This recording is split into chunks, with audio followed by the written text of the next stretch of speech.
Buenos días, buenas tardes y buenas noches.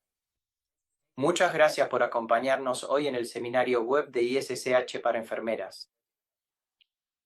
Nos acompaña nuestra experta principal en trasplante de células madre y supervivencia, la enfermera especialista Rachel Hammers. Rachel y yo hemos estado trabajando juntos desde, creo, que me uní al VA en 2021-2022.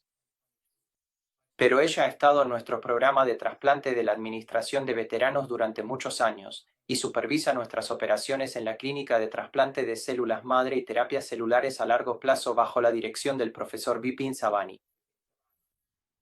Rachel ha sido pionera en proveer terapias celulares avanzadas y en el seguimiento de estos pacientes después de que han recibido un trasplante de células madre o terapia CAR-T en nuestra unidad de trasplante de células madre en el Hospital VA de Nashville, Tennessee, Estados Unidos. Y, bueno, ella, junto con el Dr. Savani, monitorean a estos pacientes de manera remota a través de telemedicina de forma regular y trabajan con su equipo local para manejar a estos pacientes tanto en las complicaciones a largo plazo del trasplante como en el manejo de la recaída de la enfermedad, lamentablemente, en algunos casos. Así que, Rachel, muchísimas gracias, antes que nada, por aceptar compartir tu experiencia con los miembros de nuestra audiencia aquí. Tenemos una audiencia tanto de centros oncológicos comunitarios como de centros académicos, quienes se beneficiarían enormemente de tus enfoques de manejo para este paciente. Así que, de nuevo, quiero agradecerte por venir y compartir tu conocimiento con nuestro equipo y con todos los presentes hoy. Gracias por invitarme. Es un gran honor. Hola, y gracias por asistir a mi charla. Es un gran honor para mí que me hayan pedido presentar. Mi nombre es Rachel Hammers. Soy enfermera practicante de cuidados agudos en el VA de Nashville, también conocido como el Sistema de Salud del Valle de Tennessee. Trabajo en el programa de trasplantes a largo plazo, y esta presentación trata sobre cómo brindar atención especializada en hematología de forma remota a través de la telemedicina. Esta es una foto de nuestra hermosa instalación. Como mencioné, se llama el Sistema de Salud del Valle de Tennessee del VA y estamos ubicados en Nashville, Tennessee. Formamos parte del VA y somos uno de solo 2 centros de trasplante de células madre para el VA. Hay uno en Seattle, Washington, y luego está nuestra instalación aquí en Nashville, Tennessee. Además, somos el único VA que cuenta con una clínica de trasplantes a largo plazo. Comencé a trabajar aquí en 2007 como parte del equipo de trasplante agudo, lo que significa que preparamos a los pacientes para el trasplante, los acompañamos durante su día cero y los seguimos durante 100 días después del trasplante. En 2011, el Dr. Savani y yo cofundamos la clínica de trasplante a largo plazo. Nuestro propósito es cuidar a los pacientes desde el día 100 hasta el resto de su vida después del trasplante. Nuestro equipo de trasplante a largo plazo es pequeño pero poderoso, como me gusta decir. El Dr. Savani es nuestro médico de planta y nuestro director médico. Yo soy nuestra enfermera practicante y Melissa Johnson es nuestra asistente avanzada de apoyo médico. El Dr. Savani y yo vemos a los pacientes y Melissa nos mantiene organizados. Ella lleva la hoja de cálculo. Ella lleva nuestro calendario. Ella llama a todos los pacientes y les recuerda sus próximas citas y envía todos los enlaces para las citas por vídeo, además de organizar el viaje, el alojamiento y las citas para nuestras consultas presenciales. Nuestra área de cobertura es bastante grande. De hecho, es todo Estados Unidos. Como mencioné, hay un centro de trasplantes en Seattle, Washington, y luego nuestro centro en Nashville, Tennessee. Podemos recibir referencias de cualquier parte de Estados Unidos, incluyendo Hawái, Alaska y Puerto Rico. En el pasado, cuando nuestra clínica comenzó en 2011, todas las citas que teníamos con nuestros pacientes a largo plazo eran presenciales. Como se pueden imaginar, esto era difícil. Requería que nuestros pacientes viajaran hasta aquí desde cualquier parte de Estados Unidos. Era costoso para nuestra institución pagar la gasolina, los vuelos, el alojamiento e incluso reembolsar algo de comida. También era un tema de calidad de vida para nuestros pacientes. Durante el primer año, vemos a nuestros pacientes al menos una vez al mes, así que eso significa que cada mes estos pacientes viajaban hasta aquí desde todo el país y era una odisea de unos 4 días. Viajar un día, hacerse los análisis al siguiente, ver al médico al día siguiente y luego regresar a casa al cuarto día. En 2020, cuando llegó el COVID, tuvimos que ser creativos, y fue entonces cuando empezamos a ofrecer seguimiento por videollamada, lo cual puedo decir que ha cambiado la vida de nuestros pacientes. ¿A quiénes seguimos en la clínica de trasplante a largo plazo? A todos los pacientes que recibieron un trasplante alogénico de células madre en nuestra institución. También, de vez en cuando, hacemos seguimiento a otros pacientes, a veces a un paciente de Seattle ya que ellos no tienen una clínica de trasplante a largo plazo. Si el paciente está presentando una enfermedad crónica grave de injerto contra huésped, pueden derivarlo a nosotros para el seguimiento. Ocasionalmente, también recibimos una referencia de un paciente que fue trasplantado fuera del VA en un hospital de atención comunitaria. Lo que sucede muchas veces es que estos pacientes pueden perderse en el seguimiento y luego se presentan con su hematólogo del VA o su médico de atención primaria con complicaciones del trasplante, momento en el cual el proveedor local solicita una consulta a nuestra clínica. Yo llamo al paciente para ver qué está pasando y programo una cita para que nos vea. La primera vez que conozco al paciente suele ser alrededor del día 100 después del trasplante, generalmente justo antes de que regresen a casa, de donde sea que sean. Lo primero que me gusta hacer es tener una conversación con la enfermera practicante que atendió al paciente durante sus 100 días aquí. Me gusta obtener la información de antecedentes. ¿Qué tipo de complicaciones ha tenido este paciente? ¿Ha tenido infecciones recurrentes? ¿Ha presentado alguna enfermedad de injerto contra huésped? ¿Hay alguna barrera para la atención que deba conocer una vez que el paciente regrese a casa? Quizá este paciente vive solo y va a tener que manejar sus medicamentos por su cuenta. Cualquier cosa relevante que me ayude a cuidar al paciente. Después, me gusta tener una presentación cara a cara para conocer un poco al paciente. Me gusta poder asociar un rostro con un nombre. También me gusta tranquilizar al paciente.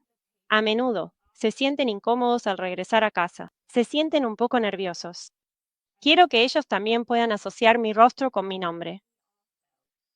Siempre les doy toda mi información de contacto en esta visita, incluyendo mi número de teléfono directo y mi correo electrónico. Hablaremos sobre la mensajería segura. Básicamente, les doy todas las formas posibles de contactarme que puedan necesitar. Siempre doy una visión general de lo que pueden esperar en la clínica de trasplantes a largo plazo, específicamente, con qué frecuencia te voy a ver. ¿Qué necesitas saber para tener éxito en esta clínica? A cada paciente se le da seguimiento mensual durante el primer año. Hablamos sobre los síntomas que deben ser reportados de inmediato. Si le explico esto claramente al paciente, veo que es mucho más probable que me lo comunique. A veces los pacientes no saben exactamente qué es lo que deben estar observando. También dejo tiempo para responder cualquier pregunta que tenga el paciente sobre la clínica a largo plazo, y elegimos una fecha para su primera consulta por video conmigo en esa reunión presencial. Como mencioné, la mayoría de nuestros pacientes tienen seguimiento por video en la mayoría de sus consultas. Diría que un buen candidato es alguien que no está teniendo complicaciones importantes que no estén bien controladas. Si alguien está razonablemente bien, sus análisis de laboratorio son estables, no tiene un nuevo brote de enfermedad de injerto contra huésped ni una infección activa, es un buen candidato para esto. Los vemos al menos una vez al mes durante el primer año, pero con mayor frecuencia si presentan algún problema. A veces, las personas pueden tener un brote de ICH cutánea, por ejemplo, y puedo verlas una vez por semana durante un mes solo para vigilarlas de cerca. Esa es también la ventaja de tener seguimiento por video. Podemos programar seguimientos semanales sin que sea una gran molestia para la vida del paciente. Diré que intentamos manejar todo lo que podemos por video, pero siempre les digo a mis pacientes, tengo un umbral bajo para pedirte que vengas aquí para un seguimiento en persona. Si tengo alguna preocupación sobre su seguridad o sobre si están recibiendo la atención que necesitan en casa, me reservo el derecho de traerlos aquí. En cada visita, tiendo a seguir el mismo guión. Encuentro que esto me ayuda a mantenerme enfocado y a no olvidar hacer las preguntas importantes, además de reforzarle al paciente cuáles son los signos y síntomas que estamos buscando. Primero, siempre pregunto sobre visitas a la sala de emergencias o atención urgente en el último mes. ¿Han estado hospitalizados en algún momento? Reitero que si alguna de estas cosas sucede, deben llamarme de inmediato y avisarme. También hablamos sobre cualquier signo o síntoma de infección en el último mes y cuáles podrían ser fiebre, escalofríos, tos, dolor de garganta, náuseas, vómitos, diarrea. Hablamos sobre su nivel de energía. ¿Ha habido algún cambio significativo en el último mes o todo se ha mantenido bastante estable? También hablamos sobre los signos y síntomas de la enfermedad injerto contra huésped, erupción cutánea, endurecimiento de la piel, ojos secos o arenosos, llagas en la boca, disminución del apetito o pérdida de peso, náuseas crónicas, vómitos o diarrea, dificultad para respirar más de lo habitual, más de lo que habían tenido antes. Una parte clave de la consulta es la revisión de los medicamentos. He notado que la mayoría de los errores que ocurren en esta clínica están relacionados con los medicamentos, así que me aseguro de revisar minuciosamente cada uno de ellos, el nombre, la dosis y la frecuencia. Además, tengo farmacéuticos en nuestro equipo que pueden enviar por correo electrónico a los pacientes nuevas hojas de medicamentos para ayudarles a mantenerse organizados. También pueden entregar copias a su proveedor local para que todos estén al tanto. Siempre dejamos tiempo para que los pacientes hagan preguntas y programamos nuestra próxima consulta por vídeo durante la cita actual. He notado que si el paciente participa en elegir la fecha, es mucho más probable que asista. Diría que el factor número uno que determina el éxito en una clínica por vídeo es la comunicación. Eso incluye la comunicación con el paciente, como acabamos de comentar, así como la comunicación con los proveedores locales. Así que, cada vez que veo a un paciente, redacto un correo electrónico para su médico de atención primaria, su coordinador de enfermería, su hematólogo y cualquier otro especialista que el paciente haya estado viendo, y les informo exactamente lo que ocurrió en esa visita. ¿De qué hablamos? ¿Qué problemas está teniendo el paciente? ¿Qué cambios de medicación hicimos? ¿Hay alguna interconsulta que necesite que el proveedor local solicite? Les proporciono a los proveedores locales mi correo electrónico, mi teléfono y mi número de fax. Si están dentro del sistema de VA, es muy útil porque tenemos un sistema nacional llamado JLV donde cualquier proveedor puede iniciar sesión y ver notas de cualquier parte del país. También contamos con un sistema de mensajería instantánea con Teams. Si el proveedor local está fuera del VA, en atención comunitaria, también les envío mi nota por fax y les pido que me envíen sus notas por fax junto con los laboratorios cada vez que vean a nuestros pacientes. Puede haber algunas barreras para el seguimiento remoto, pero encuentro que la mayoría se resuelven fácilmente. La primera es si el paciente falta a las citas. Cuando inicio sesión, normalmente doy un margen de 5 minutos por si el paciente está intentando conectarse. Si no los veo después de 5 minutos, levanto el teléfono y los llamo. Les digo, hola, señor o señora, se supone que debemos estar en una visita por vídeo en este momento. Solo quería asegurarme de que estuviera al tanto. Muchas veces, el paciente simplemente dice que se quedó dormido o que se le olvidó, y se conecta bastante rápido. A veces me dicen que tienen problemas de conexión a Internet y no pueden iniciar sesión, o tal vez nunca han hecho una visita por vídeo y no están seguros de cómo hacerlo. Si ese es el caso, los guío paso a paso. Les explico qué correo electrónico se envió el enlace, cómo hacer clic en el enlace, cómo escribir su nombre y dirección. Básicamente los guío por los pasos para iniciar sesión, y la mayoría de las veces así logramos conectarnos. A veces tengo problemas porque no recibo los análisis de sangre que necesito de los proveedores locales. En cada consulta, envío un correo electrónico diciendo con qué frecuencia quiero los análisis y cuáles necesito. pero a veces no me hacen esas pruebas. He notado que eso suele ser un problema de comunicación, y si levanto el teléfono y llamo a la oficina del proveedor local, el 90% de las veces podemos resolverlo y conseguir los análisis de sangre que necesitamos. También hay una prueba llamada quimerismo que tenemos que enviar por correo express durante la noche hasta aquí. Solo podemos hacerla en nuestro centro porque aquí tenemos almacenado el ADN del donante. Así que esa tiene instrucciones especiales, y a menudo tengo que guiar al proveedor local sobre cómo hacerla. Esta es poco común, pero de vez en cuando me encuentro con un proveedor local que no se siente cómodo o no está dispuesto a facilitar mis solicitudes. Normalmente veo eso cuando el paciente viene de una zona muy rural y tal vez el médico de atención primaria es quien lo atiende en todos sus seguimientos. Si ese es el caso, generalmente podemos conseguir una consulta de atención comunitaria para involucrar a un hematólogo que nos ayude a facilitar el cuidado de este paciente a distancia. A veces también tenemos una mala comunicación con el paciente o con el proveedor local. Una vez más, normalmente si tienes una conversación sobre esto por teléfono, puedes solucionar el problema. Sí, si no está funcionando y alguien no te está enviando sus notas, no te está enviando los análisis de laboratorio o no está obteniendo los análisis que necesitas, siempre puedes intentar cambiar de proveedor. Nuestros pacientes toman entre 20, 30, a veces hasta 40 pastillas al día, así que el mal manejo de los medicamentos definitivamente puede ser un problema. Por eso hablamos de los medicamentos en cada visita. Por eso nuestro farmacéutico prepara hojas de medicación cada vez que hay cambios.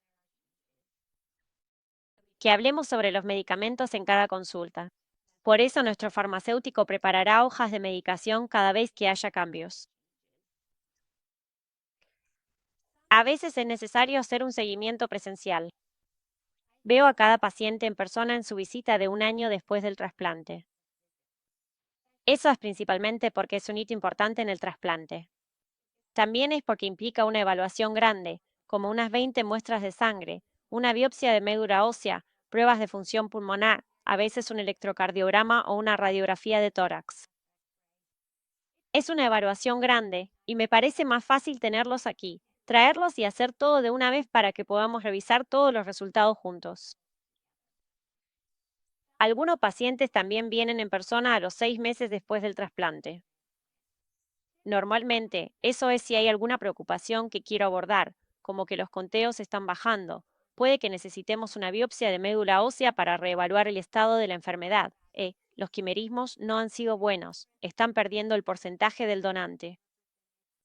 Básicamente, si siento que alguien tiene un alto riesgo de complicaciones, puedo traerlo en persona a los 6 meses. Los traemos una vez al año en persona durante 5 años después del trasplante. Ese es solo el seguimiento anual para asegurarnos de que todo vaya bien. A veces, el paciente llega a los 2 años después del trasplante y solicita que el seguimiento sea solo por videollamada. Si el paciente está bien, en remisión completa y no tiene problemas activos relacionados con el trasplante, lo hacemos así. Después de 5 años post-trasplante, normalmente todos están en seguimiento por videollamada, a menos que tengan un nuevo problema relacionado con el trasplante. También, a veces, tenemos que traer al paciente en persona con más frecuencia por enfermedad de injerto contra huésped. Si el paciente tiene un brote importante, su médico local puede que no se sienta cómodo manejándolo o siguiendo nuestras recomendaciones, así que podemos traer al paciente en persona. Nos gusta mantener una comunicación de por vida con nuestros pacientes, y el seguimiento por videollamada ha sido sumamente útil para facilitar esto. Vemos a nuestros pacientes por el resto de sus vidas después del trasplante, al menos una vez al año. Siempre me aseguro de que el paciente tenga toda mi información de contacto. Si solo los veo una vez al año, repasamos mi información de contacto en cada visita, y les animo a que me llamen en cualquier momento si tienen alguna pregunta y les recuerdo que puedo agendarles una videollamada en cualquier momento. Gracias por escuchar. Aquí está toda mi información de contacto por si tienen alguna pregunta o quieren contactarme por cualquier cosa relacionada con esta presentación. Gracias. Muchas gracias. Rachel. Eso fue maravilloso, de verdad. Y no me había dado cuenta de cómo el COVID simplemente cambió por completo nuestro flujo de trabajo en la clínica de largo plazo, para bien, en realidad, por lo que parece. Así que, para todos, para toda la audiencia, les animo a que envíen sus preguntas, por favor, en el chat aquí. Y voy a ir revisando cada pregunta una por una con Rachel. Así que no tenemos ninguna pregunta en este momento, así que voy a empezar con algunas de las notas que tomé durante tu presentación, Rachel. Y, de nuevo, el objetivo de esta charla es ayudar a que otros programas puedan desarrollar una estructura similar a la que tienen aquí en Nashville. Entonces, cuando tú y el doctor Savani decidieron que era momento de hacer un pequeño cambio y ofrecer atención de telemedicina remota a nuestros sobrevivientes de trasplante, ¿puedes contarnos los pasos que siguieron en cuanto a la logística, la capacitación y también algún documento de lineamientos internos que debieron desarrollar antes de lanzar el programa? ¿Y a qué tipo de barreras se enfrentó cuando intentaba establecer la clínica de trasplantes a largo plazo por telesalud remota? Seguro. Sí, en realidad, hicimos algo de formación a través del VA. Fue proporcionado por el VA a través de TMS, donde pudimos iniciar sesión y realizar una especie de capacitación sobre protocolo de seguridad en vídeo. Tuvimos que firmar algunos consentimientos. No creo que los pacientes tuvieran que realizar ningún tipo de entrenamiento. Pero cuando se inscriben para las visitas por vídeo, tienen que descargar una aplicación y puede que haya algo de capacitación ahí. La mayor barrera probablemente fue que varios de nuestros pacientes eran reacios al cambio, aunque al final les terminó gustando más. Pero para ellos fue un poco intimidante tener que averiguar cómo usar el vídeo, cómo hacerlo desde casa. Así que al principio, hacíamos algunas visitas por vídeo desde su centro local, donde ellos iban y su proveedor los conectaba para que pudieran aprender cómo hacer la visita. Está bien, está bien. Y entonces actualmente, ¿de qué tamaño es el equipo? Pusiste una diapositiva. Entonces son tú, el doctor Savani y una persona coordinadora. 3, sí. Así que somos 3. ¿Y cuál es el volumen promedio de visitas de pacientes que completan en, digamos, una semana? En cualquier. Probablemente, unas 15 o 20 más o menos. Está bien, Y todos, hacemos un espacio de 1 hora para cada visita, porque normalmente toma casi 1 hora revisar todos los medicamentos y los problemas que tienen. está bien. Maravilloso. Ahora, estoy seguro de que muchos de estos sobrevivientes de trasplante también necesitarán atención de otras especialidades. Por ejemplo, alguien con enfermedad de injerto contra huésped podría necesitar atención de un neumólogo, o alguien que esté con tacrolimus y tenga ERC necesita la experiencia de un nefrólogo.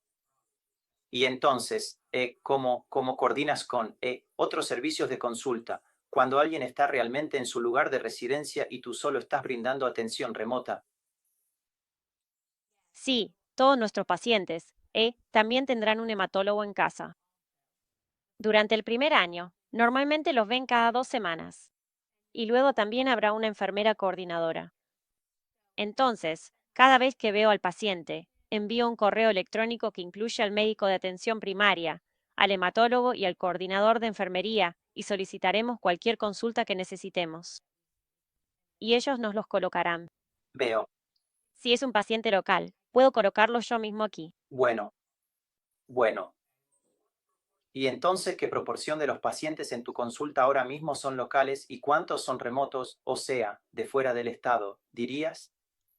Definitivamente, más remotos.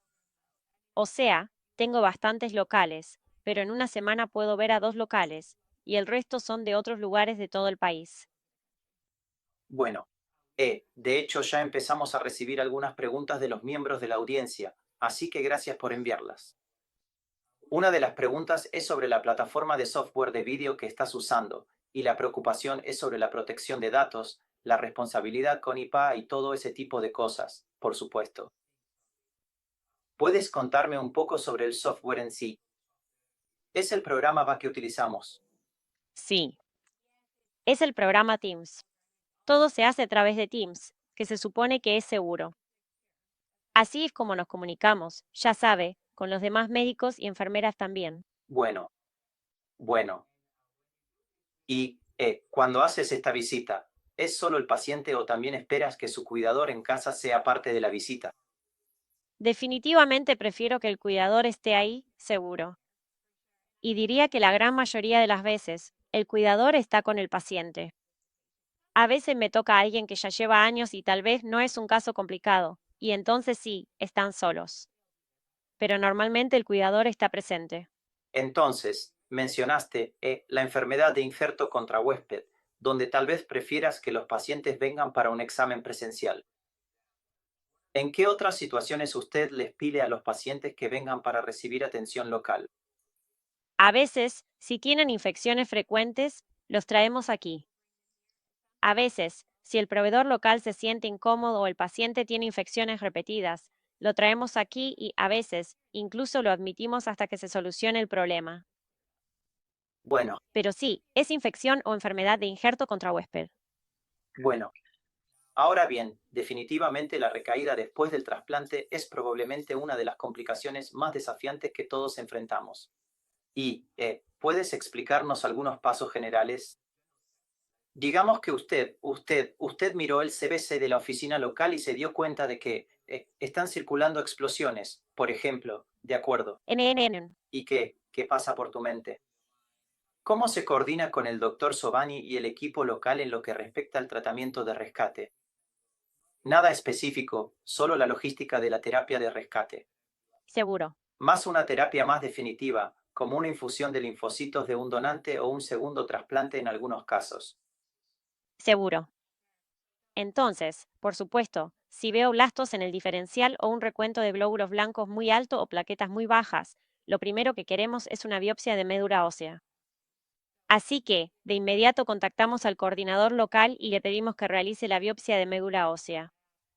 También queremos volver a comprobar el porcentaje del donante, así que les daremos instrucciones sobre cómo recolectarlo en la médula ósea y en la sangre periférica y enviarlo aquí para que podamos analizarlo y ver si están perdiendo porcentaje del donante. Por supuesto, el doctor Sobani está involucrado en ese momento hoy. Normalmente habrá una llamada telefónica entre el proveedor local y el doctor Sobani, donde él recomienda un curso de tratamiento. Empezaremos el tratamiento del paciente. Si es alguien que creemos que necesita una infusión de linfocitos del donante, también lo pondremos en el radar y le pediremos al equipo local que envíe cualquier prueba adicional que podamos necesitar para que eso suceda. Entonces, haremos un seguimiento frecuente, muy frecuente, en ese caso de recaída, al menos una vez al mes, si no es que más seguido, para asegurarnos de que estamos al tanto de todo y listos para actuar y poner en marcha al donante tan pronto como lo necesitemos. Y para la DLI propiamente dicha, el paciente viene a Nashville, correcto. Definitivamente, sí, nosotros. Y después tienen que quedarse aquí tras la DLI o pueden regresar a casa de inmediato. Los mantenemos aquí. Entonces, si tienen un primerismo mixto, se quedarán alrededor de un mes, a veces menos si les va bien. Si son 100% donantes, generalmente los dejamos allí unas 2 semanas. Pero una vez que regresan a casa, seguimos haciendo seguimiento de ellos una vez a la semana, cada 2 semanas durante un buen tiempo. Bueno, bien. una de las preguntas que hemos recibido es cómo se discute esto con el resto del grupo de trasplantes. ¿Con qué frecuencia otros médicos reciben actualizaciones sobre estos casos? Seguro. Gison. Si tenemos pacientes que presentan complicaciones importantes, el doctor Sobani o yo siempre los plantearemos en nuestras reuniones de equipo semanales para obtener las opiniones de todos los demás médicos asistentes y lograr el consenso del equipo. Además, el doctor Sobani llamará a colegas de todo el mundo para pedirles también su opinión. Bueno, creo, yo. Hasta ahora, hablamos principalmente sobre cuidados a largo plazo posteriores al trasplante halogénico. Cada vez más, dependemos de la terapia con células TECAR para muchas otras neoplasias malignas, LLA, mieloma múltiple y linfoma. Y este paciente también enfrenta algunos de los efectos a largo plazo de la inmunosupresión, complicaciones infecciosas y, a veces, segundas neoplasias. Entonces, ¿tienen algún flujo de trabajo para el cuidado a largo plazo después de la terapia CAR-T dentro de su sistema? Actualmente no. Por ahora, esta clínica es solo para los halogénicos, pero sé que recientemente han comenzado a hacer un seguimiento a largo plazo con las enfermeras practicantes que cuidaron a ese paciente durante su CARTE. Entonces, sé que tienen una cita al día 30 antes de que el paciente regrese a casa. Tienen un seguimiento importante, y luego, al día 100, ahora la enfermera practicante también hará una visita por vídeo. Creo que esa es una clínica que va a expandirse. De acuerdo, de acuerdo. Bueno, creo que ya cubrimos la mayoría de las preguntas del miembro de la audiencia hasta este punto. En realidad hay una más. ¿Hay algún seguimiento después de 5 años? Entonces, si alguien está muy bien y no hay complicaciones, ¿lo libera formalmente en algún momento o sigue viéndolo? Nunca los libero. Incluso tengo un par de pacientes que se sometieron al trasplante hace 28 años. Guay. Mientras estén dispuestos a seguir viéndome, los seguiré viendo al menos una vez al año. Bueno, bueno. Claro, muchos de nuestros pacientes vienen de zonas rurales del país. ¿Alguna vez ha tenido problemas para conseguir una conexión a Internet para estos pacientes? ¿Hay algún recurso a través del VA para conseguir conexión a Internet para estas videollamadas? En realidad, sí. Este es un problema común para nosotros. Sé que los VA locales proporcionarán un punto de acceso para los pacientes si lo solicitan. Eso es algo que les dan gratis. También he tenido algunos pacientes que no tienen internet en absoluto, en cuyo caso pueden ir a su VA local y podemos hacer la visita de esa manera, donde irían y harían la visita desde una sala de la clínica. Bueno, Pero sí, nosotros tenemos ese problema a veces. bueno. Solo para los miembros de la audiencia que no están familiarizados con el sistema VA, ese es un programa de atención médica nacionalizado, a través del Departamento de Asuntos de Veteranos. Y este es un programa establecido por el gobierno federal de los Estados Unidos, donde tienen múltiples cientos de ubicaciones de clínicas, así como instalaciones de hospitalización en todo Estados Unidos, Puerto Rico, Hawái y Alaska, para brindar atención a pacientes que anteriormente sirvieron en el ejército de los Estados Unidos. Entonces, por supuesto, tienen un gran volumen de pacientes y la mayoría de ellos reciben atención en la comunidad, pero cuando desarrollan diagnósticos médicos graves como leucemia o síndrome mielodisplásico y necesitan trasplantes de células madre, su oncólogo local, los refiere a un centro de trasplante especializado relevante dentro de la red del VA. Y ahora mismo, Nashville es uno de esos centros. Seattle es otra unidad de trasplante en Estados Unidos. Ocasionalmente nos encontramos con situaciones en las que, debido a la preferencia del paciente o la logística, los pacientes podrían necesitar ser derivados a un centro de trasplantes comunitario local donde sea que vivan y pueden ser trasplantados localmente, pero creo que Rachel y el doctor Savani todavía los ven una vez que se someten al trasplante. ¿Es correcta esa afirmación, Rachel? Típicamente. Solo depende. Si se trasplantan en la comunidad y su centro tiene una instalación para el seguimiento a largo plazo, a veces los verán allí. Pero sí, a menudo heredamos personas trasplantadas en la comunidad que hacen su seguimiento aquí. Una de las preguntas que vino del público es sobre los datos de resultados de trasplantes. De nuevo, estamos obligados por ley a reportar nuestros resultados a Captra. Reportamos regularmente nuestros resultados de supervivencia y de ICH a Captra. Y estos datos los recopila Rachel en sus notas, con toda la gradación de la ICH, las recaídas y el estado vital del paciente en la última evaluación. Así que eso lo recoge nuestro equipo de datos y se envía a través de los formularios de Captra en la base de datos. Entonces el sistema es muy similar a lo que tenemos en otros programas en la ciudad aquí. Está bien. Creo que esto concluirá nuestro seminario web de esta mañana. De nuevo, muchas gracias, Rachel, y aprecio todo lo que haces por nuestros pacientes y difundir la alegría y proporcionar acceso a la atención especializada en una parte remota del país. Así que, gracias. Cuidarse. Gracias.